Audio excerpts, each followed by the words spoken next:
Olá, meus queridos irmãos, minhas queridas irmãs. É com alegria que cumprimento mais uma vez a todos vocês para juntos compartilharmos do estudo de mais uma lição da Palavra de Deus. Eu gostaria de convidá-los, antes das considerações, para juntos fazermos uma oração. Santo Deus, muito obrigado por podermos estudar a Tua Palavra, por cada oportunidade que Tu dispõe para cada um de nós. Nos conduza no conhecimento sagrado, Senhor. Nos abençoe, nos proteja, nos guie nas sendas do viver cristão, onde possamos, pela Tua graça, sermos usados como instrumentos vivos nas Tuas mãos para realizar a Tua vontade diante do mundo ao nosso redor. É o que te pedimos, agradecidos em nome de Jesus. Amém, Senhor. A lição desta semana: Jesus se misturava com as pessoas. Muito interessante. Prestar atenção na missão de Cristo para entender a nossa missão. Prestar muita atenção. O verso principal, Lucas 15, 1 e 2.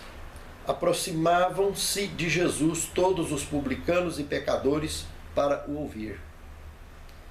E murmuravam os fariseus e escribas, dizendo: Este recebe pecadores e come com eles. É muito curioso como que nesses dois públicos que surgiram perto dele, um público é quem nem conhecia ele.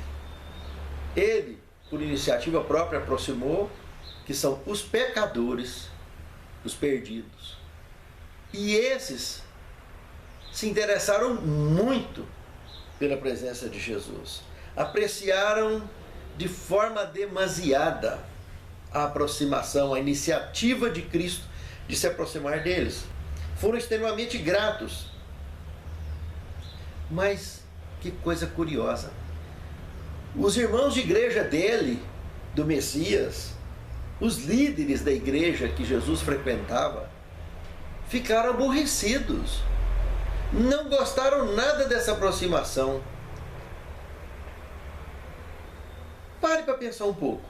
Ao estudar o contexto do Novo Testamento, especialmente nos Evangelhos, ao observar o perfil dos fariseus, tudo o que eles mais queriam era ter esse espaço tão aceitável no meio do povo. Só que o propósito deles, o foco dos fariseus, era aproximar para ser servido e não para servir.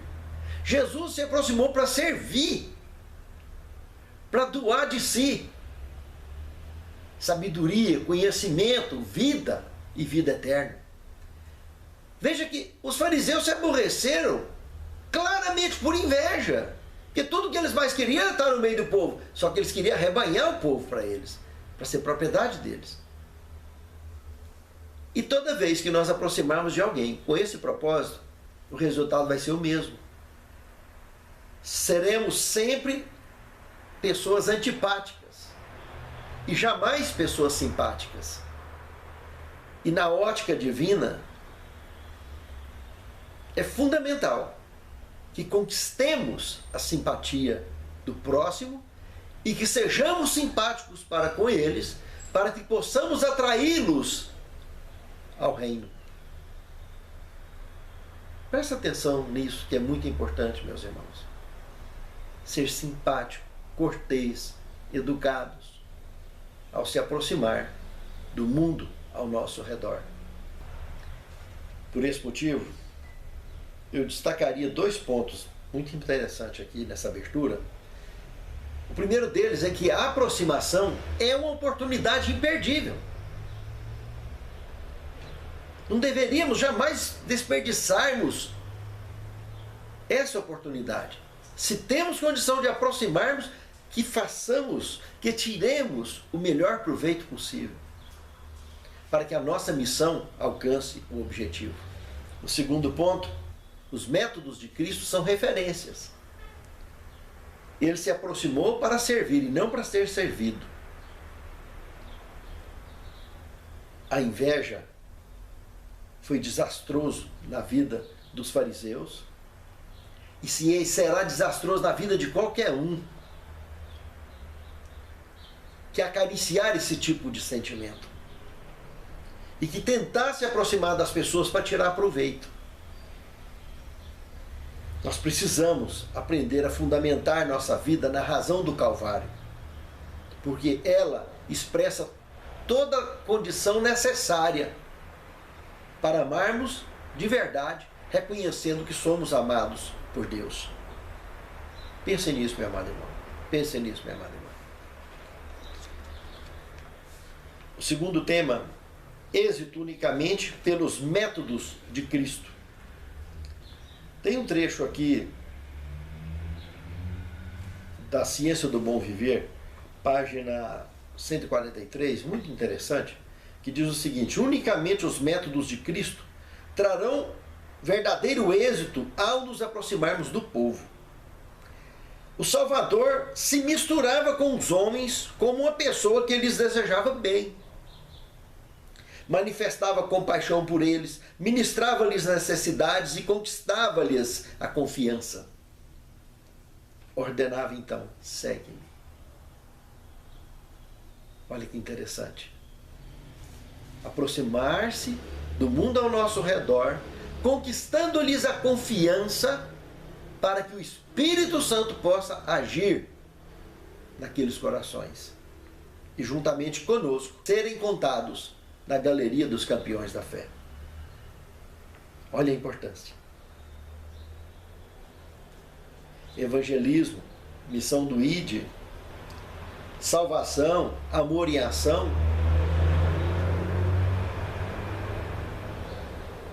Dê o nome que você achar melhor, mas é de suprema importância na nossa fé. Se observarmos Mateus 1, 22 e 23, onde ele é identificado como o Emanuel citado por Isaías, capítulo 7, verso 14, Emanuel quer dizer Deus conosco. E é mesmo por isso que ele se envolveu conosco, com todos nós. A Virgem e o Emanuel, citado por Isaías, testemunhado nos Evangelhos, nos aponta para a vitória do Calvário. E os métodos dele, de Cristo, são referências absolutas de ação missionária. Sensata e sábia. Terceiro tema, perdido e achado. No Evangelho de Lucas, no capítulo 15, nós encontramos 3 parábolas expressando 4 tipos de pecadores. A primeira parábola é a parábola da ovelha perdida, representando o tipo de pecador que está perdido, sabe que está perdido, mas não está achando o caminho de volta. Mas que o Senhor, o pastor das ovelhas, ao encontrá-lo, resgata-o e faz festa por um pecador que sumiu. Enquanto que as 99 ovelhas do rebanho, não teve festa. A festa foi para quem estava perdido, que foi resgatado. Observe que coisa mais interessante. As 99 sozinhas não participou de festa alguma. Foi só perder uma e teve festa para todo mundo. Olha que coisa interessante, porque o céu faz festa por um pecador que é resgatado. Que Deus possa trazer de volta ao reino eterno. O segundo tipo de pecador apresentado aí é a dracma perdida. A dracma perdida representa o pecador que está perdido, mas não sabe que está perdido. E que da mesma forma, ao ser encontrado, haverá festa no céu. Esse tipo de pecador talvez seja o tipo de pecador mais comum que tem e o mais inconsciente pelo mundo religioso afora. O que tem de gente dentro da igreja, independente da sua postura de ser pastor, de ser diácono, de ser ancião, ou de ser um membro comum, de estar perdido, sem saber que está perdido, está assim, ó. Nós não somos nada. Nós não passamos de trapo de imundícia diante da grandiosidade divina, da onipotência do Senhor. Meus amados, ter senso de salvação próprio, segundo os próprios critérios, não tem coisa pior para iludir alguém de estar salvo e estar perdido. Uma pessoa devidamente salva, ela tem alegria pela salvação que recebeu, a ponto de, por amor e gratidão, guarda os mandamentos por expressão de amor e gratidão e leva ao mundo ao seu redor essa mensagem com a devida importância e foco divino de pregar, de evangelizar ao mundo ao nosso redor. Se não sabe dar um estudo bíblico, leva alguém para a igreja. Dá um folhetim, posta, compartilha uma lição, compartilha um estudo bíblico.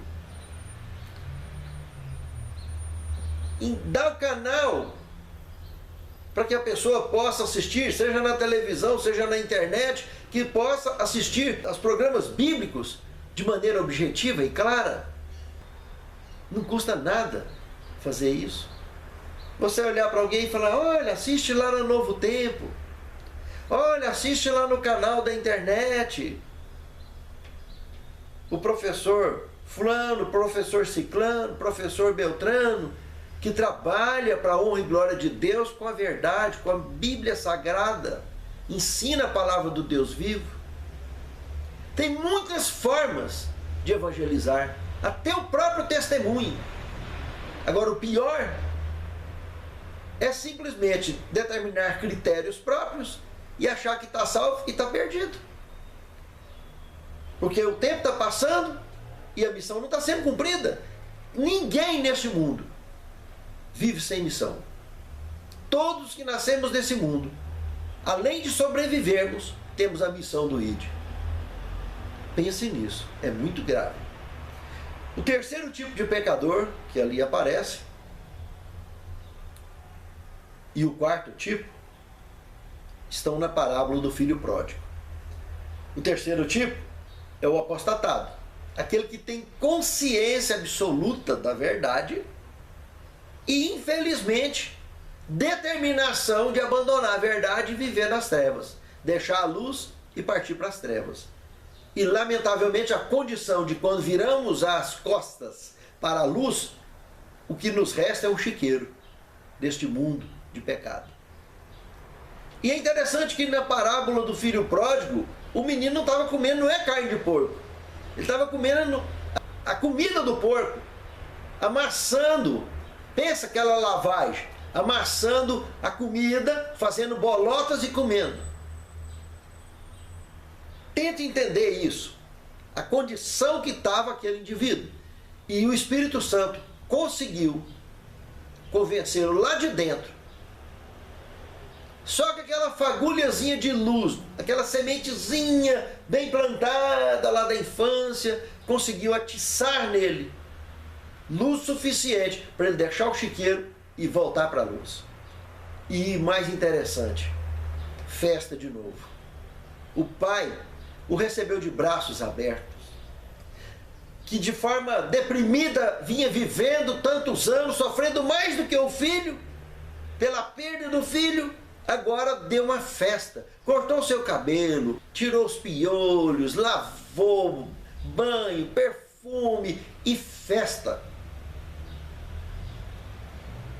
E é o que o céu faz quando alguém se converte.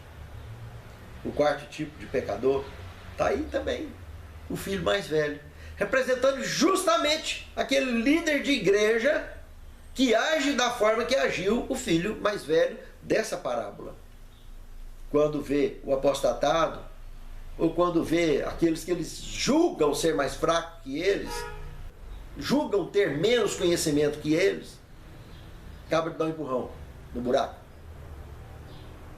Aquela pessoa fragilizada, precisando de apoio, precisando de amparo, de amor, para recuperar das doenças do pecado que sofreu para lá, das feridas do pecado. Aí ele não suporta a presença mais, porque ele se endeusou a tal ponto de achar que é um casulo de luz, hiper poderoso, é um Superman, quem dera, é uma super tranqueira, é uma super encrenca na vida de todos, e precisa de mais, mas demais, de cuidados especiais, mais do que o pródigo. O grande problema é que o filho mais velho, nessa parábola, representando esse cristão que age dessa forma, radical, fundamentalista, esse indivíduo tem rei na barriga. Ele acha que tem rei na barriga.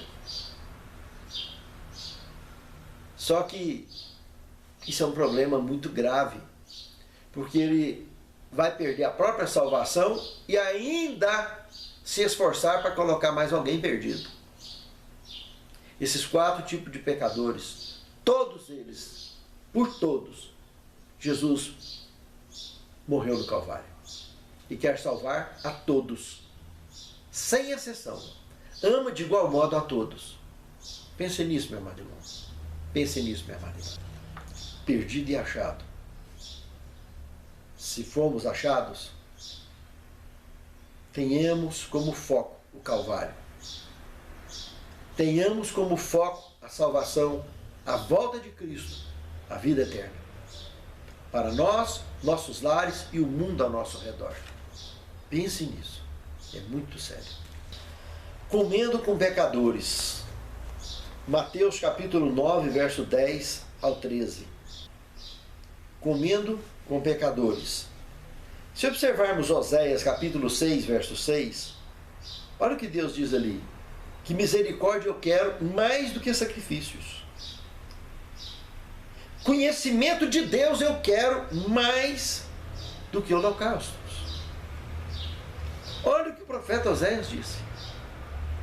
Se por acaso não conseguimos ver isso em Mateus 9, de 10 a 13, na conversão de Mateus, ela aconteceu exatamente depois da cura do centurião de Cafarnaum, que estava ali pertinho.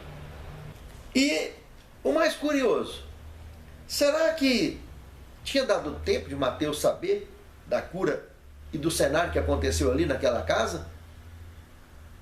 Será que ele conhecia cada detalhe? Porque quando Jesus bateu o olho nele, não teve conversa dele, ele só falou, segue-me, e ele levantou e mandou ver. Seguiu Jesus. Será? Ou será que ele já tinha se rendido aos apelos apaixonantes do Espírito Santo há anos? Já vinha lutando, consciente que não vinha sendo correto consigo mesmo e com a nação, praticando da forma que praticava a sua profissão, e muito mais ainda, com desejo fulminante de mudar de vida e principalmente de servir a Deus em espírito e em verdade, que seria fundamental se relacionar bem com as pessoas, amar as pessoas e não lesar as pessoas. E eu só sei do seguinte, que Jesus olhou para ele e disse, segue-me. O olhar de Jesus foi o suficiente para que Mateus não perdesse a oportunidade. E quantos que escutam sermões, mais lições e mais lições, e continua do mesmo jeito. E dentro da igreja, perdido dentro da igreja e não sabe que está perdido. E os que sabem pioram um pouco. Meus amados, precisamos de segui-lo sempre, a todo instante.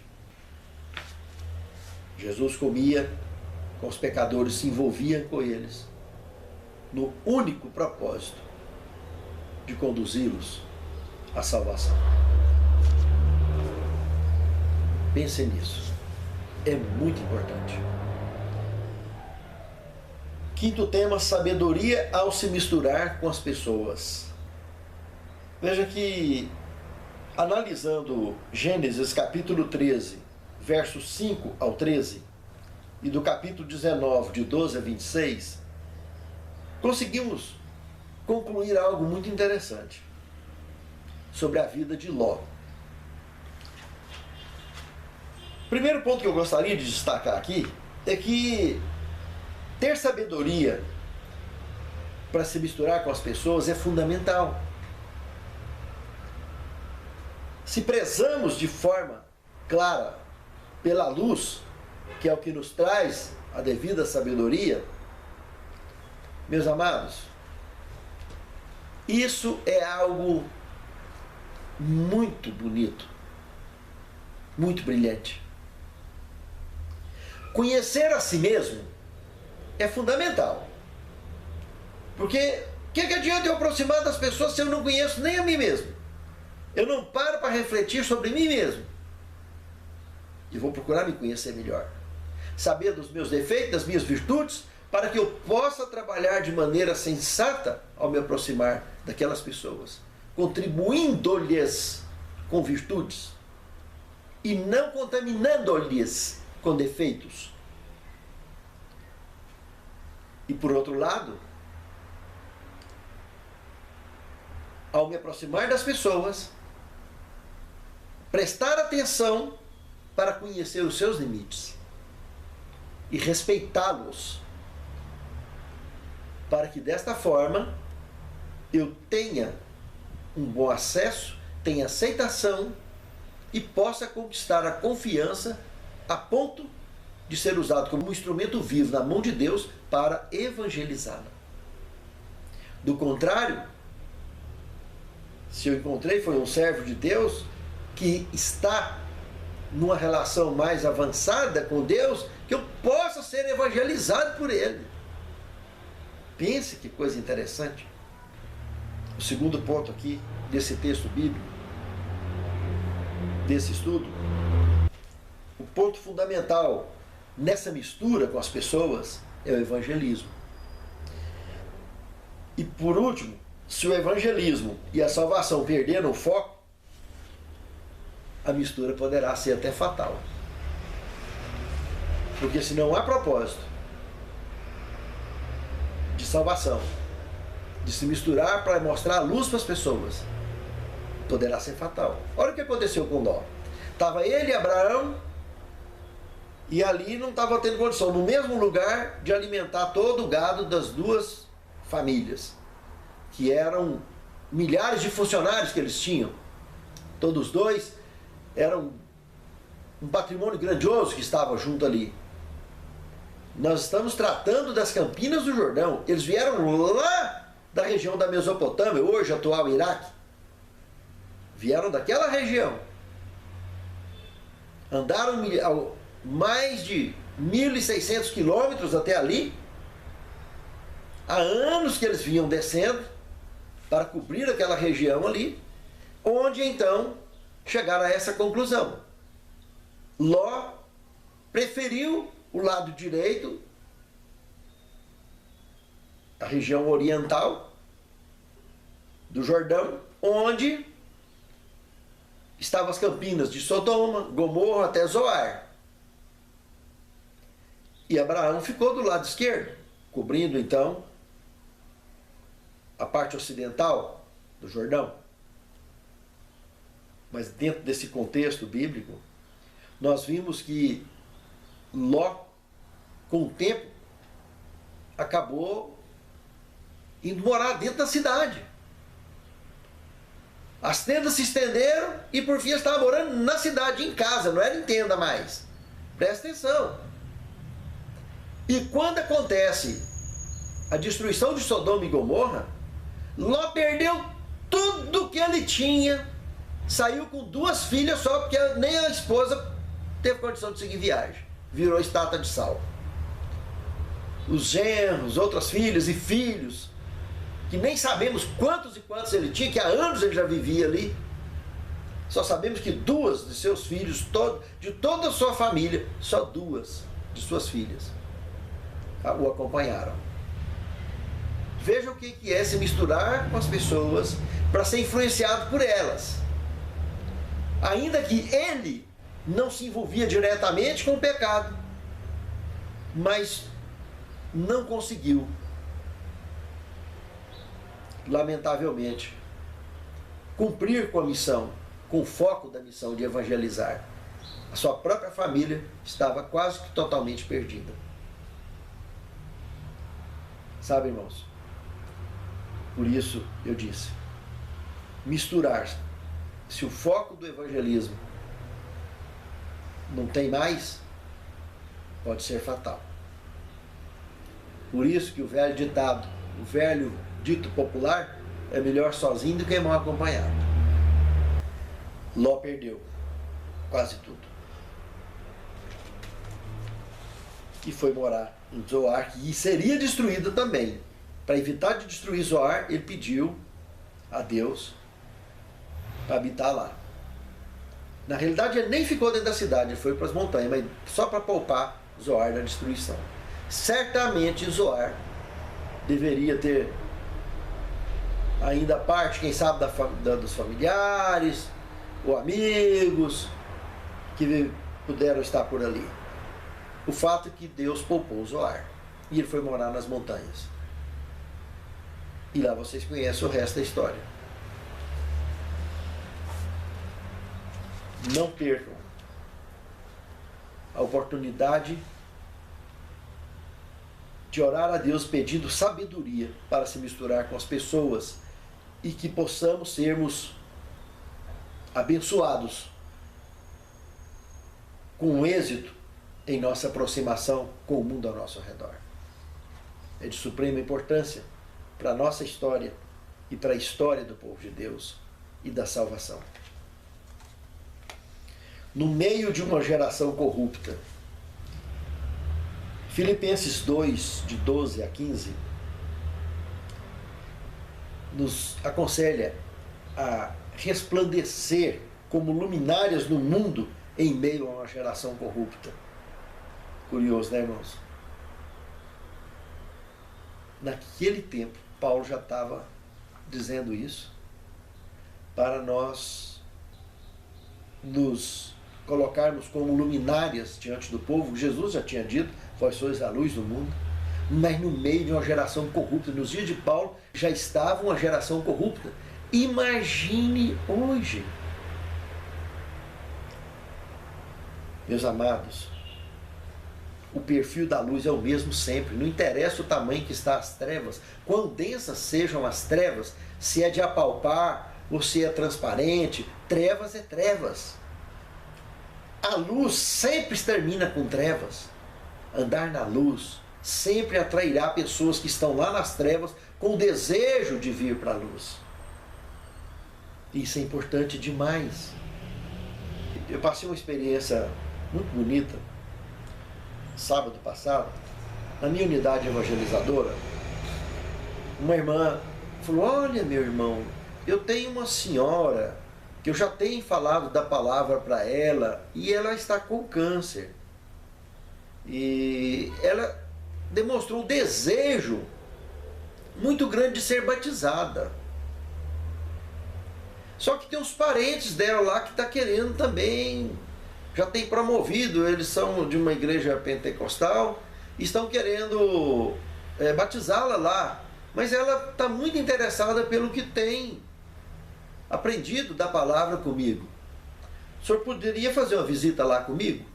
Eu disse: sim, minha irmã, nós vamos hoje lá, às 15 horas, tá certo? Tá certo. 15 horas então, a gente se encontra em tal lugar e vamos lá. Quando foi no horário previsto, chamei minha esposa e nós fomos lá nessa residência. Quando chegamos lá na casa dessa senhora, entramos e os tais parentes estavam lá. E aí colocaram uma mesinha lá na cozinha, os parentes que estavam lá na sala também, esses que desejavam conduzi-la a esse batismo, que também vinham, de certa forma, evangelizando essa senhora, acompanharam, sentaram lá na cozinha também. E aí, ao iniciarmos a exposição da palavra de Deus, pôde-se perceber que os olhos de todos brilhavam. E foi brilhando. Aquela luz que o Espírito Santo estava transmitindo através desse estudo, estava contagiando aquelas pessoas. E aquelas pessoas que estavam ali, quando terminou o estudo, eu já preenchi a ficha batismal dessa senhora, que ela disse que queria, e ela tinha inclusive um desejo, queria se batizar só se fosse num rio. Com a graça de Deus, consegui mostrar para ela o verdadeiro objetivo do batismo, que no tanque batismal o efeito seria exatamente o mesmo. E pronto, ela concordou com tudo, está com a ficha preenchida, e aquela família que estava querendo conduzi-la ao batismo lá naquela igreja, demonstraram absoluto interesse de vir assistir os estudos na minha unidade lá na igreja. Prometeram para o próximo sábado agora estarem todos matriculados na minha unidade. Veja o efeito do Evangelho, tanto que é poderoso, irmãos. A luz, ela vem, ela contagia, ela amarra. As pessoas que estão na luz, elas não resistem à luz. Quando o Espírito Santo encontra com elas, não tem como resistir. Resistir é fatal. E a entrega é absoluta. Mateus, quando olhou para Jesus, Jesus só disse: segue-me. Porque o coração dele já vinha sendo evangelizado pelo Espírito Santo. E quem somos nós para rejeitar? Não importa se a geração que vivemos é corrupta ou não. A luz entra e a luz limpa. E a luz brilha, a luz atrai, a luz salva. Jesus é a luz. E nós somos a luz do mundo. Transmitimos a luz de Cristo no nosso testemunho, no nosso olhar, na nossa vida e na nossa conduta. Pense nisso, minha amada irmã. Pense nisso, minha amada irmã. Sétimo tema: dedicação sagrada. Ciência do Bom Viver, página 17 a 28, tiraremos uma frase muito interessante. Não podemos nos aproximar dos perdidos sem passar tempo com eles. Pense nisso, meu querido irmão. Como vamos nos aproximar dos perdidos sem dedicar tempo para lhes expor a palavra, para ouvir as suas questões, para dirimir as suas dúvidas, para conquistar-lhes a amizade e o favor divino da salvação? É muito importante. Que Deus abençoe a mim e a você, meu querido irmão, minha querida irmã. Que sejamos instrumentos nas mãos de Deus, para a honra e para a glória de Deus. Senhor Deus, santifica-nos na Tua palavra, porque a Tua palavra é a verdade. E que tenhamos, pela Tua graça, o poder da Tua luz em nós, para que as pessoas, ao olhar para nós, entendam que Tu as estás chamando. Santifica-nos, conduza-nos, guarda-nos, abençoe-nos. É o que te suplicamos e agradecemos em nome de Jesus.